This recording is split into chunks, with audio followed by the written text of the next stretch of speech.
네, 오늘 말씀은 요한복음 6장 16절에서 21절까지 말씀입니다. 신약성경 152페이지, 152페이지 정도 있습니다. 요한복음 6장 16절에서 21절까지 말씀입니다. 제가 봉독해드리겠습니다. 저물매 제자들이 바다에 내려가서 배를 타고 바다를 건너 가버나움으로 가는데 이미 어두웠고 예수는 아직 그들에게 오시지 아니하셨더니 큰 바람이 불어 파도가 일어나더라. 제자들이 노를 저어 10여리쯤 가다가 예수께서 바다 위로 걸어 배에 가까이 오심을 보고 두려워하거늘 이르시되 내니 두려워하지 말라 하신대 이에 기뻐서 배로 영접하니 배는 곧 그들이 가려던 땅에 이르렀더라. 아멘. 요즘에 차에 이렇게 보면 여러분들 내비게이션 다 달려 있잖아요. 그래서 이제 지도 이렇게 나오지 않습니까? 제가 기억을 이렇게 더듬어 보니까 한 10년 정도 된 것 같아요. 내비게이션 처음 나온 게. 맨 처음에 이제 가민이라는 회사에서 이렇게 나왔는데, 전에는 제가 이제 기억을 해보니까 인터넷에서 이렇게 지도를 찾아가지고, 그걸 막 프린트아웃을 하고, 거기서 디렉션을 찾아가지고 막 운전하면서 어디 가려면 지도 보고 운전하고 뭐 이러면서 갔었는데, 내비게이션이 나오니까 이제 그것만 이렇게 따라서 쫙 하게 이렇게 편하게 됐습니다. 근데 이제 요즘에는요, 이제 내비게이션이 또 기능이 좀 더 많아졌어요. 최근에 보면 보스턴에 굉장히 이렇게 트래픽이 굉장히 심해졌습니다. 교통 정체가 많이 심해졌고, 그래서 이제 혹시 시내로 출퇴근하시는 분들은 아마도 이제 아실 것 같은데, 이제 출퇴근 시간에 시내로 이렇게 가려면 보통 요즘에는 1시간 반 막 이렇게 걸립니다. 저희 아내도 이제 출퇴근하는 것 때문에 굉장히 이렇게 힘들어하고 있었는데, 저희 아내가 이제 수술하는 바람에 한 일주일 운전을 못해가지고 제가 대신 출퇴근을 이렇게 시켜주면서 내비게이션에요. 요즘에 이제 스마트폰 베이스로 이렇게 하는 뭐 구글맵이라든가 웨이즈라든가 이런 어플리케이션이 있거든요. 이제 제가 그걸로 이렇게 내비게이션을 해서 이제 집사람하고 출퇴근 시켜주면서 가보니까요. 이제 내비게이션에 어떤 기능이 생겼냐면 실시간으로 교통 이 상황을 다 이렇게 체크를 해서 제일 안 막히는 길로 이렇게 보내주는 거예요. 그래서 이제 안 막히는 길로 보내주는데 보통 우리가 아는 뭐 95나 뭐 90번이나 이런 데는 차가 꽉꽉 막혀 있는데 이제 그렇게 실시간으로 안 막히는 데를 보내니까 이제 차를 어디로 보내냐면요. 도통 가보지도 않은 이렇게 동네 골목골목 막 이런 데로 해서 보내요, 차를. 그러니까 막 가면서도 처음 가보는 길이고, 이게 도대체 일로 가서 목적지가 나올까 어떨까 이러면서 이제 걱정하면서 가는데, 신기한 거는요, 평소에 한 1시간 넘게 걸렸던 그 길이 막 그렇게 골목골목 해서 가니까요, 정말로 한 20분, 30분 이렇게 단축돼서 가더라고요. 그래서 처음 가는 길이고, 생소한 길이고, 과연 목적지까지 갈까 하는데, 막상 쫓아서 이렇게 잘 가보면, 그 목적지에 잘 도착하게 이렇게 됐습니다. 이제 우리의 운전을 쉽게 도와주는 이런 기술을 우리가 내비게이션이다 이렇게 부르는데, 이 말을 한국말로 번역하면 이제 오늘 설교 제목처럼 항해다 이제 보통 이렇게 번역할 수 있습니다. 근데 이제 내비게이션을 우리말로 이렇게 번역했을 때 이제 특별한 사실 한국말이 없어요. 그래서 이제 항해라고 이렇게 번역하기는 하는데, 사실 항해라는 말은 영어에서 쓰는 내비게이션이라는 말과는 좀 의미가 다릅니다. 이제 항해라고 하면 이제 사전을 찾아보면 이렇게 돼 있더라고요. 배를 타고 바다 위를 다니는 것. 그래서 이제 항해는 사실 영어로 하면 세일링하고 더 가까운 의미고요. 내비게이션이라는 의미는 사전을 찾아보니까 이렇게 돼 있어요. 자신의 위치를 정확하게 파악하고 계획을 세우고 경로를 따르는 과정과 활동. 좀 다르죠. 항해와 내비게이션이. 오늘 제목은 항해이지만 이제 제가 사실 얘기하고자 하는 의미는 이제 항해의 의미가 아니라 이제 내비게이션의 의미를 오늘 함께 좀 생각해 보려고 합니다. 우리의 인생길이 또 우리 신앙의 삶이 그 내비게이션의 의미처럼 우리가 어디에 도대체 있는가, 우리의 현재 위치가 어디인가 이런 것을 좀 파악하고 또 앞으로 가야 할 우리의 신앙의 방향, 우리의 삶의 방향의 계획을 세우고 또 그 경로를 따라가는 여정이 우리의 삶이고 우리의 신앙이 아닐까, 그런 삶을 우리는 어떻게 살아가야 할까, 이제 그런 얘기를 오늘 좀 나눠보려고 합니다. 지난 시간까지 우리가 오병이어 사건을 계속해서 함께 살펴봤고요. 이제 오늘 말씀은 그 오병이어 사건이 일어났던 그날 밤이 지난 그 다음날 새벽에 일어났던 일입니다. 이제 예수님께서 오병이어 기적을 통해서 우리에게 베풀고자 하시는 그 영원한 생명의 표적을 이렇게 보여주시고 나면 이제 사람들이 그 예수님의 표적을 보고 막 예수님의 임금 삼으려고 하면 이렇게 하니까 예수님께서는 이제 산으로 혼자서 이렇게 피하시죠. 자리를 피하시고 이제 제자들은 그 당시에 예수님의 집에 있었던 그래서 이제 예수님의 이 갈릴리 사역에 어떻게 보면 근거지가 됐던 곳인 가버나움으로 이렇게 돌아가는 이제 그 여정이 기록되어 있습니다. 그래서 이제 배를 타고 그 갈릴리 호수를 건너서 이제 이 제자들이 그 디베랴 강에 있는 데서 가버나움으로 이렇게 가는데 이제 마침 그날 밤에 이제 오늘 보니까 막 큰 풍랑이 이 호수에 일어나고 배가 흔들리고 이제 이런 상황이 됐어요.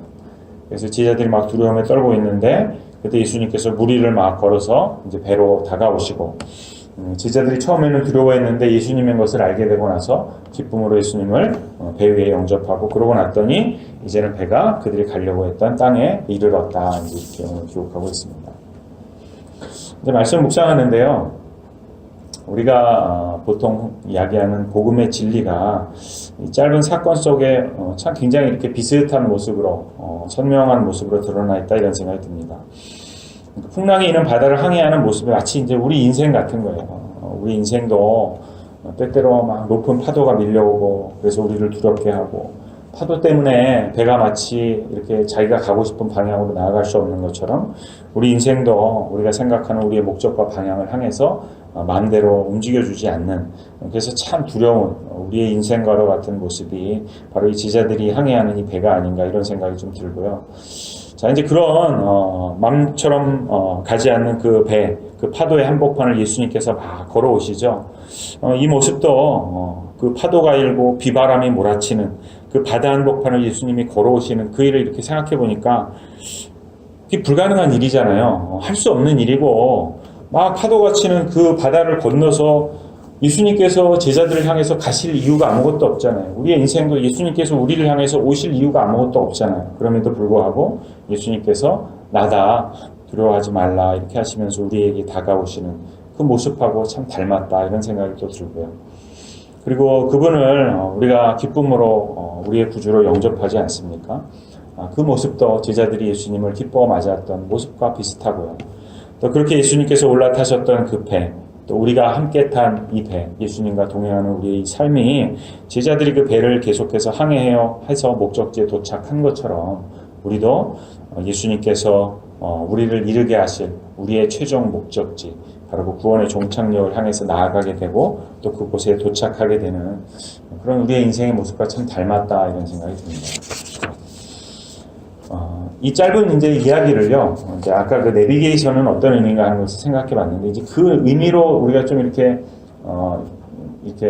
비춰서, 이렇게 비교하면서 좀 생각을 해보면, 이 복음의 진리가 조금 더 이렇게 선명하게 드러날 것 같아요.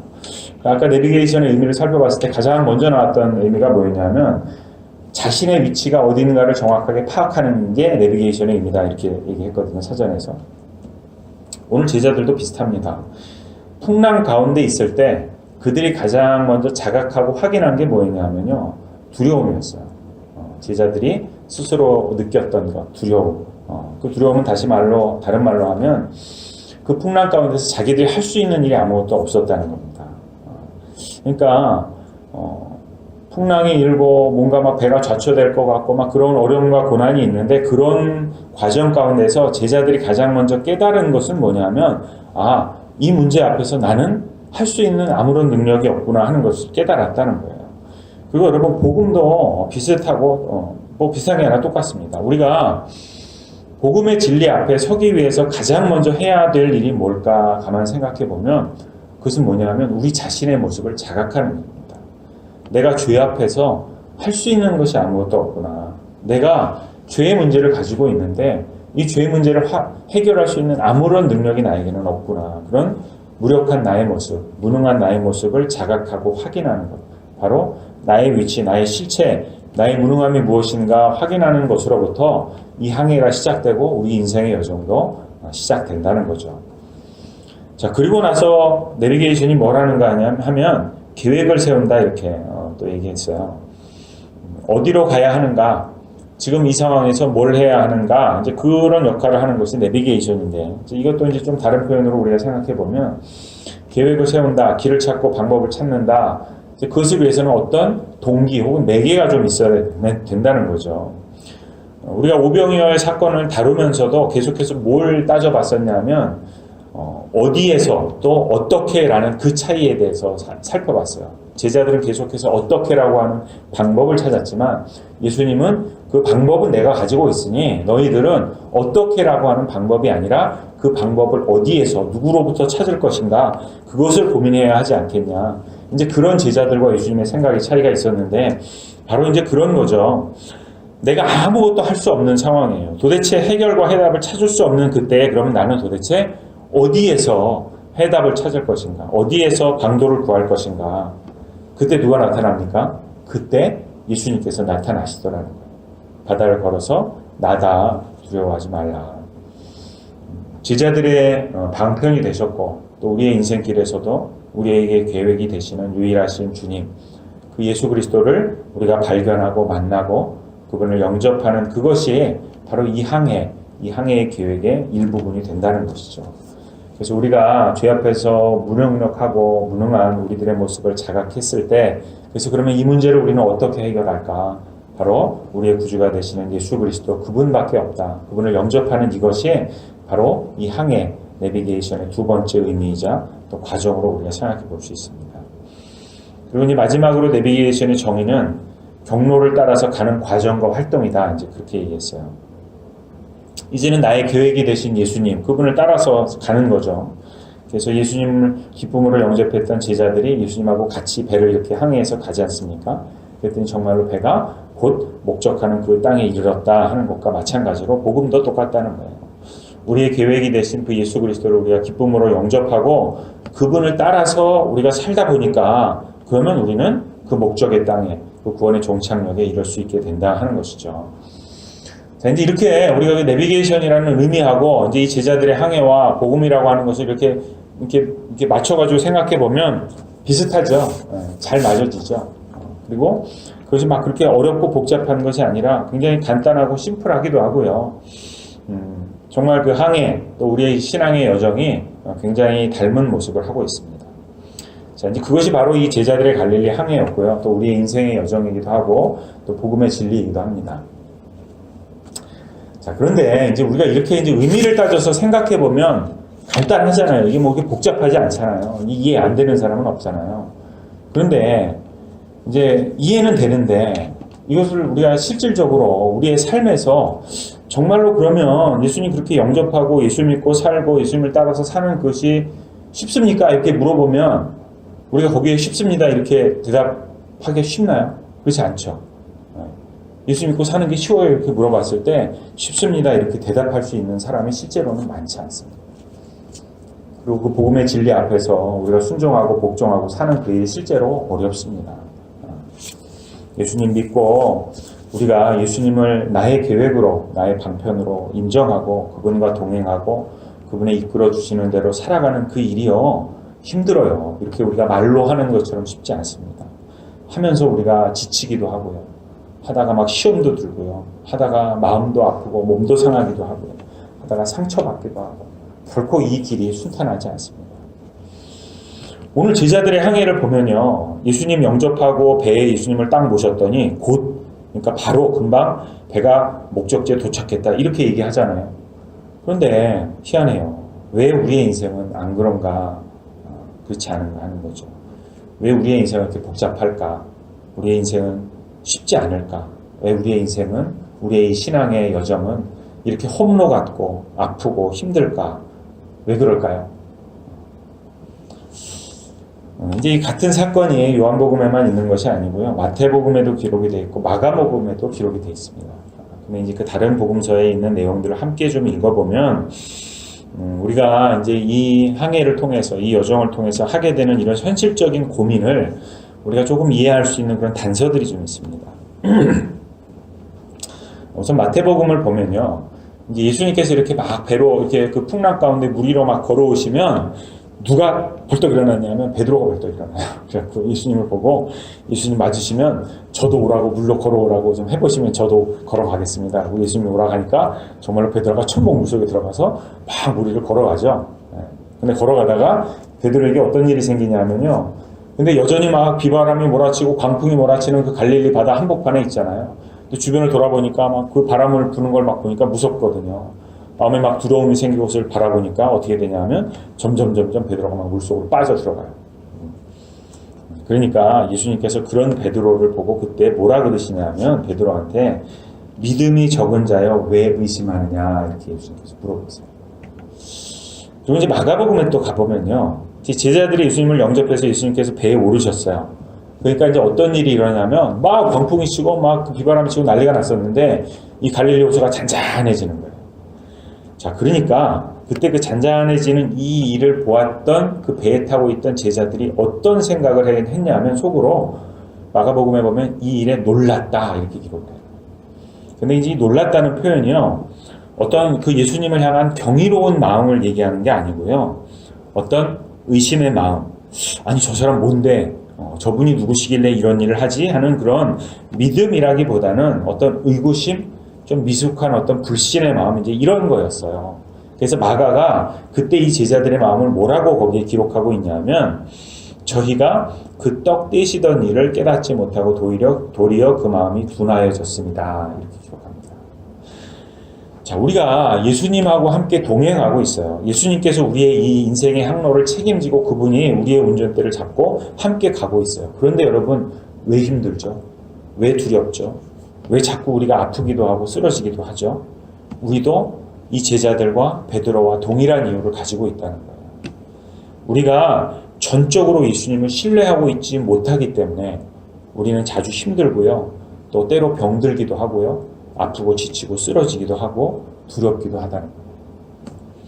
운전대를 우리가 예수님에게 주었다. 이제는 예수님께서 나의 운전대를 잡고 나의 항해를 책임지신다라고 우리가 말로는 고백하면서도 여러분 그 운전할 때 보면 백시트 드라이버 있잖아요. 운전대 운전은 딴 사람이 뒤에 이렇게 앉아가지고 글로 가면 안 돼. 빨간 신호인데 서야지 막 이러면서 잔소리하는. 우리가 마치 예수님께서 이 항해를 하고 그 운전대를 잡고 계시는데 그분을 전적으로 신뢰하지 못하는 그런 모습.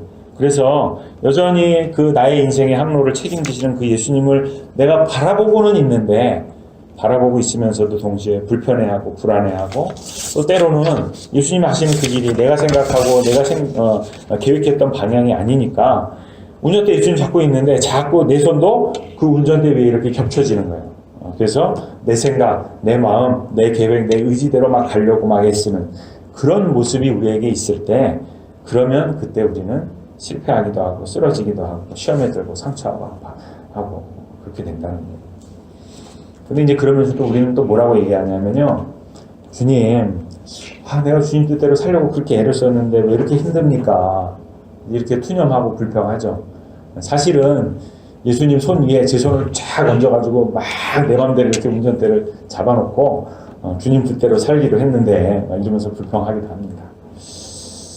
정말로 나의 삶이 나의 인생의 항해가 나의 모든 마음과 의지가 주님의 뜻과 주님의 마음을 절대적으로 신뢰하고 의지하고 있는지 정말로 내가 그분에게 다 맡기고 있는지 우리가 이 갈릴리 바다의 사건을 통해서 좀 깊이 통찰하고 좀 돌아보았으면 좋겠다 하는 거예요. 여러분에게 예수님을 영접했다라고 하는 의미는 어떤 것입니까? 예수님에게 운전대를 맡기기는 맡겼는데 마치 그 백시트 드라이버처럼 나는 뒷좌석에 이렇게 팔짱 끼고 앉아서 이리로 좀 가세요. 저리로 좀 가세요. 거기서는 우회전해야 됩니다. 좌회전해야 됩니다. 이런 모습이 우리가 예수님을 영접했다라고 하는 그런 모습이라고 얘기할 수는 없겠죠. 운전대를 잡고 항해하시는 예수님을 철저하게 신뢰하고 믿는 것, 그것이 예수님을 영접하는 겁니다. 배가 예수님 왜 이리로 가죠? 주님 이 방향은 좀 아닌 것 같은데요. 주님, 우리가 이 길 가고 있는데 저 사람이 왜 지금 여기 끼어들죠? 저 사람은 좀 피해 갔으면 좋겠는데요. 이 길은 좀 돌아갔으면 좋겠는데요. 이런 것은 아니라는 거예요. 주님이 인도하시는 이 항해는요. 누가 가장 그 길을 잘 아시는 항해겠습니까? 주님이 가장 잘 아시는 길이에요. 그리고 그 길은 동시에 나에게 가장 필요한 길이기도 합니다. 그래서 내가 반드시 거쳐가야만 하는 그런 인생의 여정이고 항해의 길이기도 합니다. 때로는 우리가 그 길을 이렇게 가는데 마치 차가 긴 신호에 정차해 있는 것 같은 그런 오랜 기다림의 순간이 우리에게 올 때도 있을 거고요. 그리고 때로는 이 여정 가운데 불편한 사람이 동승해서 불편한 사람하고 같이 길 가면 되게 불편하잖아요. 어색하고. 그럼에도 불구하고 그런 불편한 동행을 함께 가야 되는 순간도 우리에게 있을 수 있습니다. 그리고 우리가 차 타고 가다 보면 운전하는 사람은 더워서 에어컨 끄고 가는데 더워서 에어컨 켜고 가는데 나는 추워서 에어컨 끄고 싶고 히터 틀고 싶고 막 이럴 때 있잖아요. 뭔가 내 마음에 맞게 내 구미대로 이 여행을 좀 가고 싶은데 내 마음대로 할 수 없는 그런 순간도 있다는 거예요. 빨리 가기도 바쁜데 여기는 좀 패스하고 건너가고 싶은데 여기 거치고 저기 거치고 자꾸 여러 경유지를 운전대 잡고 있는 우리 주님은 거쳐가실 수도 있다는 거예요. 그럴 때 여러분 우리는 어떻겠어요? 이 여행이 우리에게 편안하고 쉽겠습니까?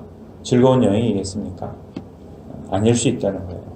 어렵고 불편하고 두려운 여행이 될 수 있다는 거예요. 마치 아까 제가 그 생전 처음 가보는 그 길로 트래픽을 피해서 막 이리저리 보내는 그 내비게이션의 그 새로운 기능처럼 불편하고 두려울 수 있다는 거예요. 그런데 여러분 그럴 때 어떻게 해야 돼요?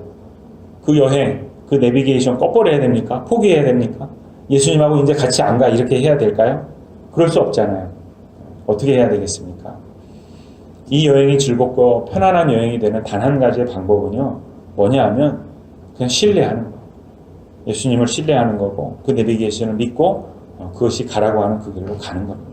가다 보니까 도착하더라고요.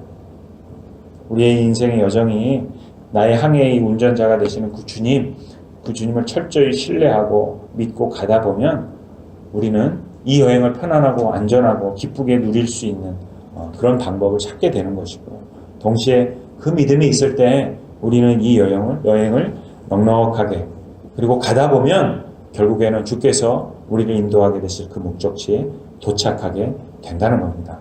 믿으시기 바랍니다. 성도 여러분, 우리 이 인생 항해의 운전대는 우리 주님께서 붙잡고 계십니다. 그리고 그분이 운행하시는 그 길, 그 디렉션은요, 아마도 우리가 기대하고 우리가 바라는 우리의 디렉션하고는 분명히 다를 거예요. 똑같지 않을 겁니다. 나는 이리로 가고 싶은데 분명히 주님은 저리로 가실 때가 있을 겁니다. 그렇지만 더 분명한 것은 그분은 우리가 가고자 하는 그 땅, 주님께서 우리에게 약속하신 그 길, 그 목적지, 그곳을 가장 잘 하시는 분이라는 거예요. 막히지 않고 가장 빠른 길, 가장 안전한 길, 가장 편안한 길로 우리를 인도하시는 분이라는 겁니다. 그래서 그분을 신뢰해야 합니다. 그분을 믿는 우리는 그분에게 운전대를 온전히 맡겨야 한다는 거예요. 그분에게 운전대 맡겼으면 우리는 뭐 해야 되겠습니까? 편안히 정말로 맡겼으면 우리는 늘어지게 낮잠 한번 자는 거죠. 그렇게 편안하게 그분에게 맡기고 가다 보면 그분께서 인도하십니다. 그렇게 주님을 신뢰하는 그 마음으로 우리 인생의 여정, 우리 신앙의 항해 좀 더 여유롭게 또 좀 더 편안하게 누리시는 여러분들 되시기를 바랍니다. 그렇게 예수님과 함께 우리의 인생 항로, 인생 여정 편안한 여행 되시는 여러분들 되시기를 간절히 축복하고 축원합니다. 기도하겠습니다. 하나님, 정말 그렇습니다. 우리가 주님 영접하고 나의 구주라고 말로는 고백하지만 나의 인생을 주님 앞에 드렸다고 맡겼다고 말로는 고백하지만 우리 인생을 운행해 가시는 주님의 그 여정, 그 인도하심을 참 많은 때 우리는 신뢰하지 못하고 믿지 못하고 기다리지 못하고 참지 못하고 두려워하는 모습들이 너무 많이 우리에게 있습니다. 그래서 주님은 이리로 가시는데 나의 생각과 나의 의지로 그 운전대를 틀고 방향을 바꿔서 이리로 저리로 갈팡질팡 방황하고 또 그러다가 또 쓰러지고 상처받고 아파하기도 하면서 우리의 참 정말 좌충우돌과도 같은 이 인생의 여정을 우리는 살아갑니다. 그러나 오늘 이 말씀의 깊은 의미를 우리가 다시 한번 되새기며 주님을 더 신뢰하기로 주님 앞에 맡겨진 우리의 인생의 이 항로의 그 여정을 온전하게 주님 신뢰하며 맡기고 우리의 인생 이제는 조금 더 편안하게 조금 더 주님을 신뢰하는 마음 가지고 누리기로 한번 다짐해 봅니다. 이렇게 다짐해도 또 여전히 우리는 우리의 생각과 의지로 주님 뜻에 반하고 주님의 길과는 다른 길을 걸어갈 때가 또 생기겠지만 그래도 오늘 말씀을 우리의 삶 가운데 다시 한번 기억하며 조금 더 주님의 마음에 우리의 마음을 드리고 순종하고 믿고 신뢰하는 마음으로 이 인생길 편안하고 아름다운 여행으로 살아가는 저희 되기를 간절히 소원합니다. 주께서 그 길 인도해 주시기를, 우리의 항로의 운전자가 되어 주시기를 간절히 바라며 예수님의 이름으로 감사하며 기도드렸습니다. 아멘.